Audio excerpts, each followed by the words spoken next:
What's up, guys? Welcome back to the channel. Today we are going to be building the engine for the Rhino 700, and I got a bunch of good parts I'm going to show you guys here in a second. So I highly encourage you guys to watch part one, where I told you what we were going to be building here, and well, here it is as promised, about $1,700 sitting on this table. We'll start with the little stuff. I got a new counterbalance shaft. We got a whole bunch of Yamaha parts here. I got an oil pump chain, the guides, some random bolts that didn't look too good. The keys, remember those were sheared off on the other engine. That's the reason it had bent the counterbalance shaft so bad. Got a gasket set there, and then here's the big bore kit. There's the part number for the Wiseco piston rings. So let's go ahead and get this stuff all unboxed. We're going to be doing head bolts, head studs in this engine because of the higher compression. And got a stroker crank here, and there we go. We got the brand new stroker crankshafts. So I'm going to kind of walk you through little tiny steps, but for the most part we're just going to start hammering this through so we can get it back into the rig.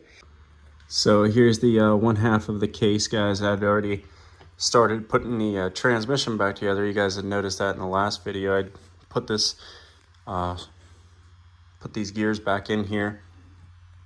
One thing I want to touch base on is the oil pump. Anytime you build a new engine, it's highly recommended you put a brand new oil pump in there. So that is a Yamaha part number oil pump, brand new, already installed.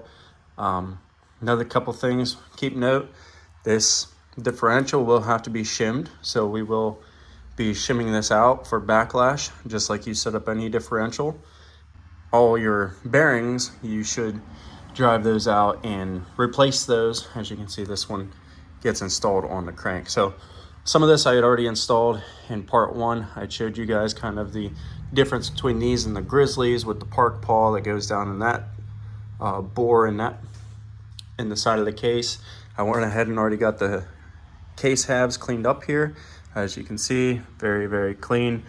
Just use a razor blade, scrape those down, and then I use a block with some sandpaper on it, like about 400 grit, and just knock the rest of it off of there just to get all the oil. Of course, I go and wipe my hands all over it. So we go ahead and get that all cleaned off with some brake cleaner, and then go ahead and put the case seal on here and get the crank put in here next. I'm sure using a torpedo heater to heat the case halves is frowned upon somewhere, but out in this garage, it's fully acceptable. Okay, guys, in all seriousness,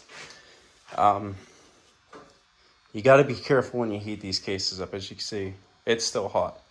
The torpedo heater, for me, is a good idea to heat this up. You can also use, see I have a heat gun right there. That's $10. I've used that trick before. All you're looking for is just a little bit of expansion so that the bearing seats all the way for the crank, right? You don't want to drive that crank in there.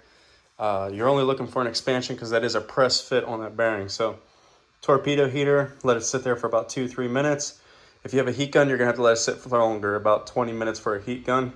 Those are like $10 at Harbor Freight. Torpedo heater is like $200. I didn't want to cook the whole entire thing because I do have gaskets and seals in part of this, so I just wanted to heat that little corner up. And you gotta heat it gradually. You can't just hit it with heat real hard because you can crack them, and then you gotta let them cool the whole way down. So that's what we're gonna do. We're gonna wait a couple minutes, let this cool off. But there's a good trick right there for those of you guys who have wives who don't let them put them in the stove like I wanted to. Okay, guys, the case is cool. We can touch it now. So the next thing we're gonna do, this gasket surface, we're gonna clean that all up, and here's why.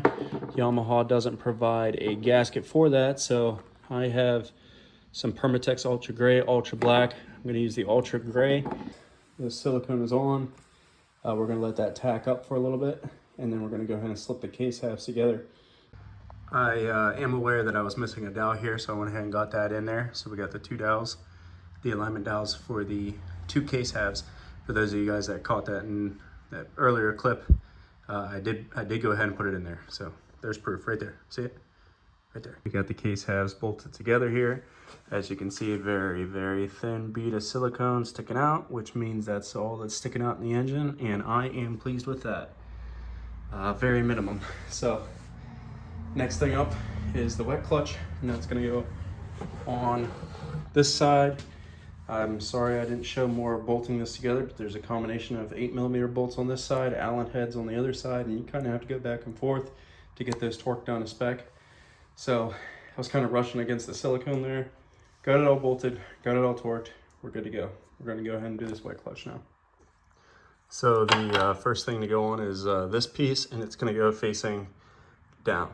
See, there's only one little bit of dirt there. Okay. It's going to go facing down, and you're going to have to push that in. It is a tight fit there. There you go, just like that. Make sure it sits nice and flush there. And then next is going to be the wet clutch. All right, guys, there is the wet clutch. Next is the notorious one-way bearing. Now, I bought one, and I went cheap on it because these from Yamaha cost about $130. You look right up here where my finger is, see how it says outside? Well, that's gonna do exactly what it says. It's gonna go right on the outside. So we're gonna use some Permatex high-tech spray gasket sealant. This stuff works good on paper gaskets just to get that last little bit of adhesion that you're looking for, and it's just spray it on there. Flip it over, do the other side. And then we'll go ahead and lay that on there, and that'll get tacky, just like that RTV, but spray it nice and liberally. And go ahead and just set it right on top there. Next up, we have the gear selector. There we go. Got that on there. Nice and flat. Nothing's in a bind. So we can shift it. Should be able to at this point. The next piece that's gonna go, this piece right here, and it does have marks also. I don't know if you guys can see that, but there's two there and one there. So this isn't quite centered, but if I bring it towards the center, oh, there it is. 1, 2, 4. Then you can see it's lined up. So go ahead and torque this bolt down, and then the cover is going to go on there, and then we're going to torque that down too. Okay, we got that torqued. I went ahead and just started the 10mm bolt because I left the linkage in the side-by-side. So these are all torqued. Note that the clamp for the harness does sit right here on this bottom bolt. So there's the crank as reference. Over there is where your clamp's going to go for your wiring harness. Next thing we're going to do is we're going to go ahead and dress this area in here. One thing I do like doing is using a bunch of assembly grease whenever I put all the bearings and stuff, and that's what you see running down through here is all that assembly lube. So you want to go ahead and do an oil change shortly after, just to flush out that assembly lubricant and any debris that got in your engine during assembly. I know this looks like dirt right there, but that's actually part of the casting. It just creates shadows. This was a used case, so I just want to make note of that. Even though I cleaned it out, then you do get the shadow effect on some of those dark areas, like right there and right there. That's not dirt, it's just shadows. All right, I want to go over something super critical, and that is whenever you are in this stage right here. So you're getting ready to assemble this. One thing is, do not go ahead and put that on there yet. You have to put the timing chain in behind that. It's going to go down inside that hole, go around the crank. We're not looking to time this yet, guys. We can do the timing later. We just have to get this chain on there and back on that sprocket. Next, this seems difficult. It's not. We'll make this real simple. You have springs, and you have springs with dowels inside them, right? See, that's just a normal spring. You got a spring with a dowel. Every other one, and I just use a pair of needle nose whenever I go to put these in. But this is going to be one with a dowel, one without a dowel, one with a dowel, one without a dowel, one with a dowel, one without a dowel, one with a dowel, one without a dowel. Okay, so there we go. All four of those don't have the rod, the dowel in them. Now we have 4 with dowels in them. And the springs are exactly the same part number if you look them up. So it doesn't matter which orientation your springs go in. So there we go. Now we got 4 with dowels. We're gonna go get those set in place. So set your no dowels first, and they're gonna just skip one every single time. Next, we're gonna go ahead and place this. Next up is the gear, right? We got the springs in place, we got the chain in place. Nothing's timed yet, but you look at this gear, it can only go on one way because it's got a shoulder on it. And if you're wondering which direction it goes, whether it goes this direction or like this, the only side with the timing mark on it. So if you look right, that's a piece of dirt. Right here is our timing mark. And that's gonna face us. So this is gonna go on just like that. And you will have to give it a tap or two to get it to sit down into place, but that's exactly how that's gonna go. Okay, that is on. Next, we have our plate. This is pretty easy to see how this goes on.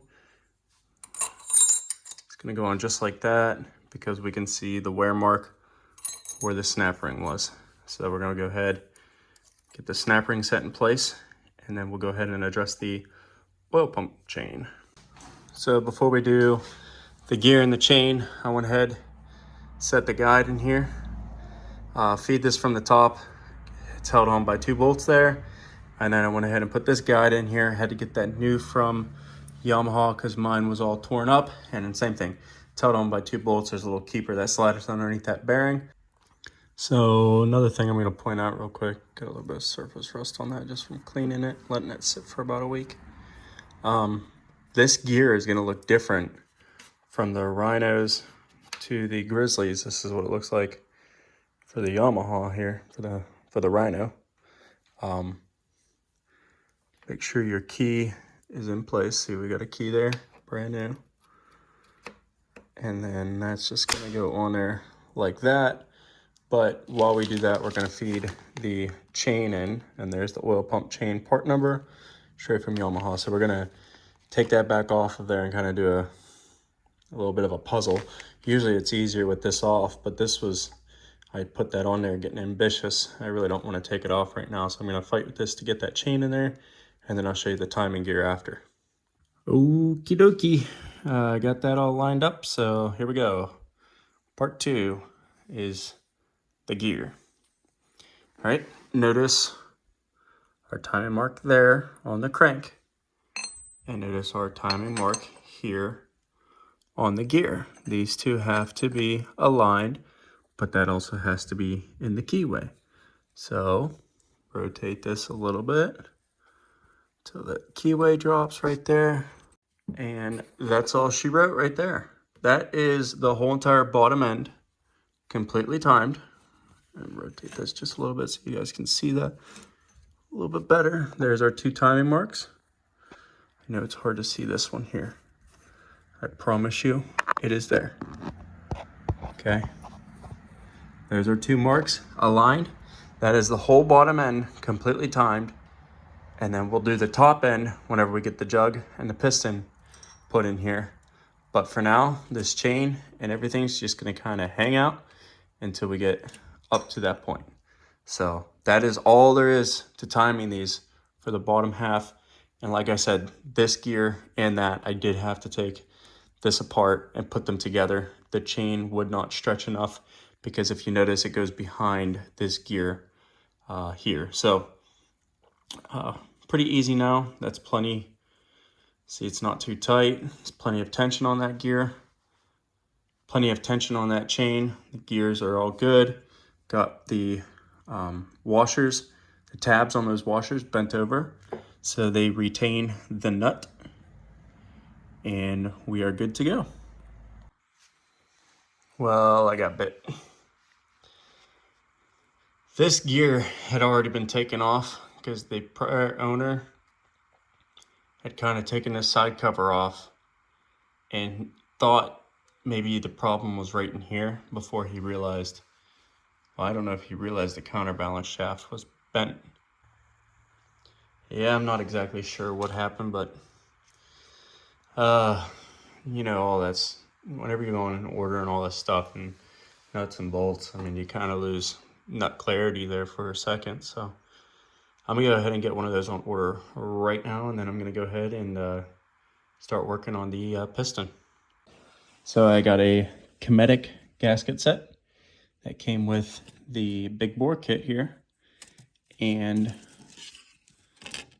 here is, I don't know if you can see it, it's a very thin gasket, and then this is a very big gasket. So which one goes first? Well, the thin one. All right, well, I'm working backwards here a little. A kid came out here and wanted to help, so to make something up, we went ahead and put the cylinder on here. But it gives you a good opportunity to check your piston end gap. So what I do, and I'm sure you guys have seen this trick before, take your piston, use the piston to square up your ring, and as you can see, these Wiseco pistons, that's supposed to be the gap right there. Right there is supposed to be a gap. We have Wiseco sheet here. Gonna shoot for high performance street strip. It's not nitrous. Nitrous, you would open up your gaps more. Our bore is 105.5 millimeters. That's 4.154 inches. Multiply that by 45 thousandths, and we're looking at 18.6 thousandths of an inch. So I got a 18 thousandths feeler gauge there. I went ahead and opened up the gap, and as you can see, feeler gauge passes through there snug. So we're between 18 and 19 thousandths, which is exactly where we want to be. Now with the upper ring, with the second ring, we're gonna go to multiply that by 5 thousandths. I don't know if you guys can see that. So first one's 4.5 thousandths is the multiplier. The next one, we're gonna open that up just a little bit more. So we're gonna be looking at around 19 to 20 thousandths for the second ring. We were shooting for 19 thousandths on that second ring, and a 20 thousandths passes through it. A 21 thousandths does not quite. One thing, once you grind your rings, go ahead and take a file and just knock the burr off of the edges of them, and make sure you grind them even so you end up with a nice even gap between the two of them. I'm going to go ahead and get these on the piston now, and we're going to go ahead and get the cylinder back off to get the piston on, and then drop the jug right back down on top of this. So next time you see this, piston will be in with the rings. The darker ring for the Wiseco is the second ring. As you can see, they call it the Napper ring. So it's the ductile iron one. So one thing I just had to second guess myself on, as you can see, I haven't got the piston yet. You see the arrow that usually points towards the front of the engine. One thing to keep in mind, don't put the arrow towards the front of the vehicle, put it towards the back of the vehicle, because these engines are mounted backwards. Hope that helps you guys. But I'm gonna go ahead and get this set together now. I just wanted to touch on that real quick. Okay guys, there we go. We got the piston in. That's the arrow force facing towards the front of the engine. Got our head studs in. Got a couple that'll go underneath into the cylinder head. So next, we're gonna put the head gasket on. We have the cylinder head on. Got our head studs in. Those are all torqued to spec. Remember, there's bolts that come in from the bottom for these, and then also your side bolts, which are a Allen cap. I like a capped head Allen there. So cylinder head is on. Next up is the camshaft. So I want to go ahead and put the camshaft in, and got me thinking. I'm gonna go ahead and order a stage 2 cam for this. There's no point really in putting all this work into this just to go ahead and take it all back apart. So I kind of switched my mind up on this. Having to get that you guys saw that last night whenever I was working on this. Not having that, and then this is a good opportunity to, rather than going forward, just pausing, getting a couple more pieces. So I'm gonna go ahead and get that ordered, and maybe transfer over a couple more other, like the lines and stuff, the old coilover lines. Go ahead and get those transferred over from the old engine now. All right, guys, that's gonna do it for part one of this engine assembly. I wasn't expecting to have to stop to get parts and stuff, but it's a good opportunity to get what I want for the engine. I already have a lot of money invested into it. There's no point in doing this stuff twice. So I'm gonna go ahead and get the correct, the stage 2 camshaft. That's a preference. And then obviously that nut that I'm forgetting. Gonna go ahead and get those ordered. Like I said, I'm gonna go ahead and transfer over some of these parts, the oil cooler lines, and change out some of these seals, like the copper crush gaskets or washers, whatever you wanna call those. So I'm gonna go ahead and get those transferred over from the old engine. But until then, guys, I'm gonna see you part two after I get some parts ordered. It's taken a while to get some parts on some of this stuff. It took me about 2 weeks to get all that stuff, the Yamaha parts. I hope it doesn't take 2 weeks to get the rest of this stuff, but we'll keep plugging away at it until we get her done.